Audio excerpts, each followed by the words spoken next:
This is amazing, first of all. I cannot thank everyone enough for being here.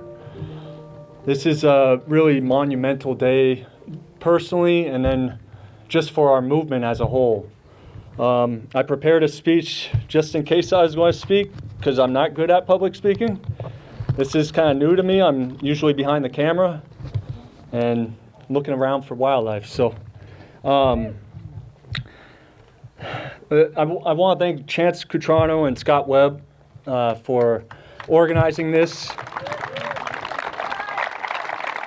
You know, I knew a lot of people would show up, but I mean, to see you all here in person is something very special to me and everyone else who has their heart in this. I also want to give a shout out to a few friends, very special friends, who couldn't be here today, and some others that I'm not sure if they're lined up to speak. But they've been absolutely instrumental in our efforts. Laura Cunningham.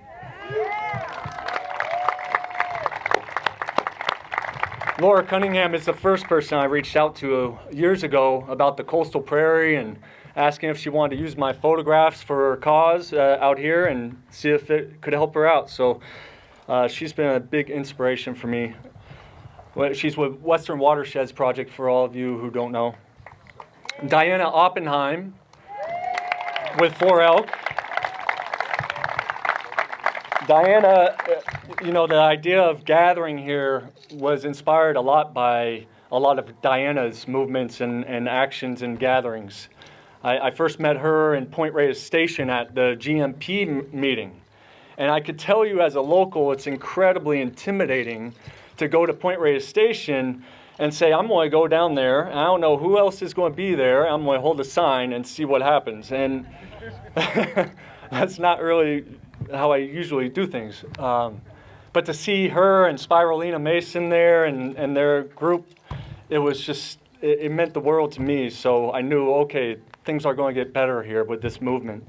So big shout out to Diana. And also I'd like to recognize Skylar Thomas. I just want to say, without you three, Laura, Diana, Skylar, we would not be here today, personally. That's how I feel. I'm so inspired by your passion and inspiring voices for our seashore. And I really appreciate everything you do and you have done and continue to do. So let's see here. As much as I'd like to speak to you about the elk, many of you have heard my speak at Miyoko and Pita's rally about the elk and that shameful situation out there.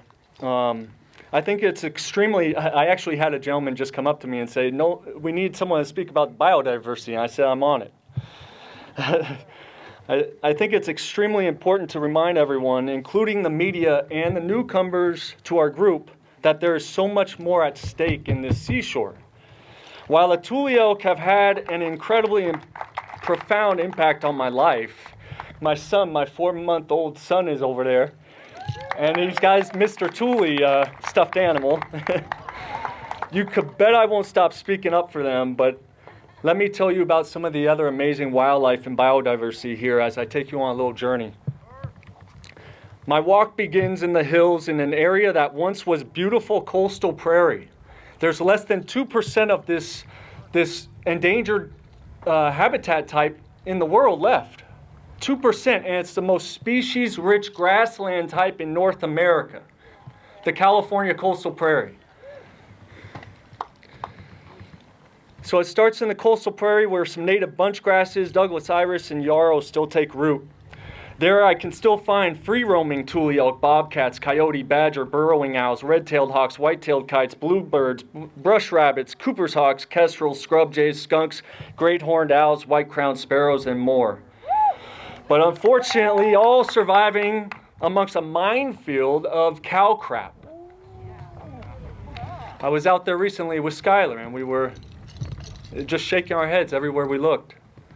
A little further along now and down from the heavily diminished prairie hills, therein lies a freshwater pond habitat with willows and tule reeds. Here I have watched black phoebes, Virginia rail, quail, gopher snakes, towies, dragonflies, tree frogs, butterflies, and much, much more. Recently, I watched a river otter stretching against a fence post with barbed wire on it here. This interconnected corridor has a fence going right through the middle of it, in the middle of a pond that should be meant for western pond turtles that are a species of concern, and California red-legged frogs.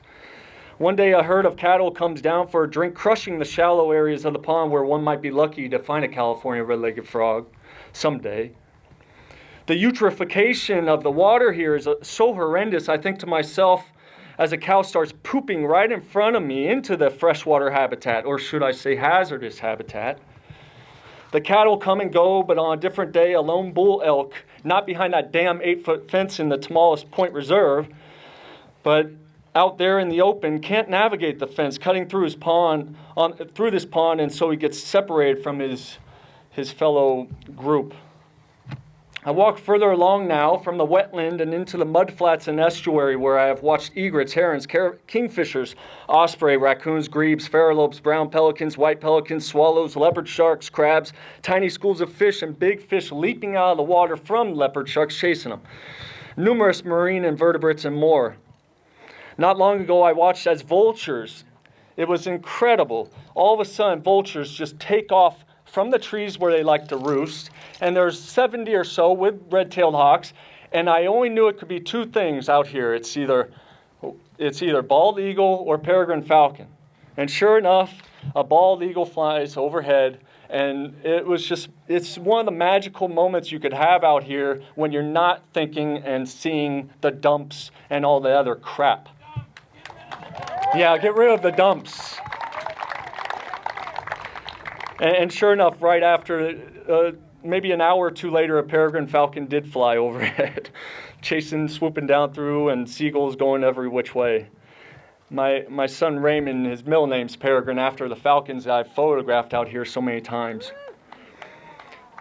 But here, too, you have to be mindful to not step or trip on old rusty cattle fence just lying on the ground. I kid you not. Just in the middle of nowhere, you got this long stretch of rusted old fence just on the ground. You know, it's historical, apparently. From here, I'll head into the forest and often see barn owls, brown creepers, the little birds that go up the trees that you have a hard time seeing if you aren't looking for them. The woodpeckers, northern flickers, black-tailed deer, gray foxes, hummingbirds, and more. But then one day, what is that horrible sound I hear? What is going on now, I wonder? This mechanical sound. Is there no relief for the wildlife that still clings on here? Is there no place to escape humanity's crushing grip? I would find out a few days later from this wonderful coalition of people that I'm connected with. It's really inspiring. I would find out from one of those members that horrible sound was actually that of a bulldozer operated by what some call a steward of the land, tearing through protected riparian corridor, destroying fragile habitat, and pushing sediment into a creek that has endangered species in it. Those same species that I so often observe just trying to survive in this one and only West Coast National Seashore. Like I said, there's so much more at stake here. Our presence here matters. Make no mistake about it. Regardless of what happens tomorrow, this is a defining moment. We are the ones on the right side of history here. The most promising and grandest vision of our seashore is the one we all hold dear. It's the one we are all fighting hard to make a reality. And if we have to keep fighting even longer for this most worthwhile dream to grow and bloom, well, then we'll just keep on keeping on. We'll keep on keeping on, or as my friend Mark Walsh likes to say, onwards. I have a feeling we ain't going nowhere. This movement is far too important. Thank you, everyone, for coming out today. It means the world to